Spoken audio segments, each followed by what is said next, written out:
Welcome back, friends. For those of you who are here for the first time, welcome. If you don't know me, my name is Amy and I am a Canva coach and certified community trainer. We're going to start off this tutorial by going to an app called Typecraft. Here it is right here. And we're going to type the word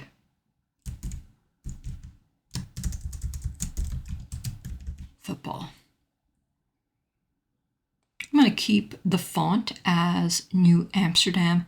And if we go to Warp Effect, we're going to notice all of these preset designs. I'm going to scroll right on over and I'm going to choose this one right here. For the outline effect, I am going to choose an outline, and for the outline color, I'm going to change it to white. I'm just going to scroll down a little bit and I'm going to increase the thickness to 2.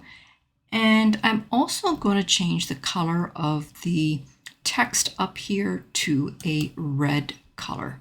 So I'll choose this red, but I'm going to go back in and I'm going to customize that red because I want it really, really bright like this. Once you're happy with all of your settings, you can select the Add to Design option and put this on your workspace. I'm going to put it right here like that. Now I'm going to take a duplicate of this and I'm going to bring this down here. And I'm going to go back in and make some changes to that second text. I'll leave it to say football, but I'm going to change it to black. And I'm just going to change the warping effect. So I'm actually just going to go back in to edit the shape, and I'm going to use this setting here to bring both of the sides down to be curved. And I'll bring these down, just trying to keep them as straight as possible.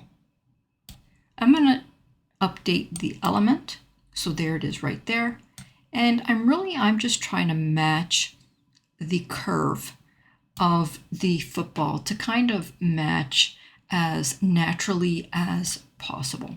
So if I bring it all the way up, that's pretty good. But over here, I just want to bring it up a little bit and I want to straighten out this end here to make it straighter. Now this might take you a couple of tries, but as you practice, you'll get better at doing this. Now, I don't want an outline on that second text, so I'm just going to say none. And I'm going to go back now and just edit that curve a little bit. And I'll update the element like that. Now, I'm going to go back in one more time.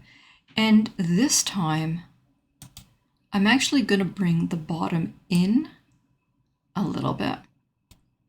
And I'll bring those ends in too. So I'm pretty happy with that right now. I'm just going to go into transparency and I'm going to make this a little bit lighter like that. So that's what it's looking like right now. I'm just going to bring this up a little bit and I'm going to leave it like that. I'm going to add a couple of frames on the top. So I'll go into elements, I'll come down to frames, and I'll just put some frames in here like that. I'll make a duplicate and I'll make another duplicate because I want 3 across. And now I'm just going to take those frames and I'm just going to crop them a little bit. I'm going to go to position and layers and I'm going to send those frames backward like this. Let's go to some of my photos and let's put some photos inside of these frames just to see what that's going to look like.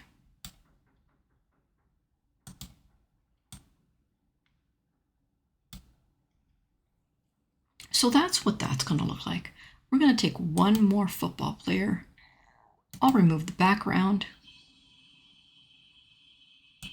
and I'll place that football player right there. Let's grab a shadow. I'll go into graphics, and I'll grab this shadow right here, and I'll make it just a little bit larger like this. And I'm going to make it a little bit lighter in color like that. I'll go to position and layers, and I'm going to send it behind my football player like that. We're going to do one more thing. I'm going to add a line to my page, and I'm going to take this line and I'm going to drag it all the way across to make it larger. We are actually going to go into the line settings, and we're going to curve this line. So that's what it looks like right now. I'm going to drag this down because what I want to do is I want to match the curve of football. I'm going to go into stroke, and I'm going to make the thickness wide all the way to the max. And I'll just bring that down a little bit so that it covers the ends. And now let's go to position and layers, and let's move that line behind football as well. And now we've got a rounded edge on our frames. So that's pretty much it, guys, on how we can create a pleasing football poster. I want to hear your thoughts. What do you think about this football poster? Did you like it? Did you learn anything new in this tutorial? If you did, press that like button, subscribe, and turn your notification bells on. And if there's any other type of tutorial you want to see, fill out my tutorial request form in the description and let me know. All right, guys, for now, I'm going to say bye-bye. Until next time.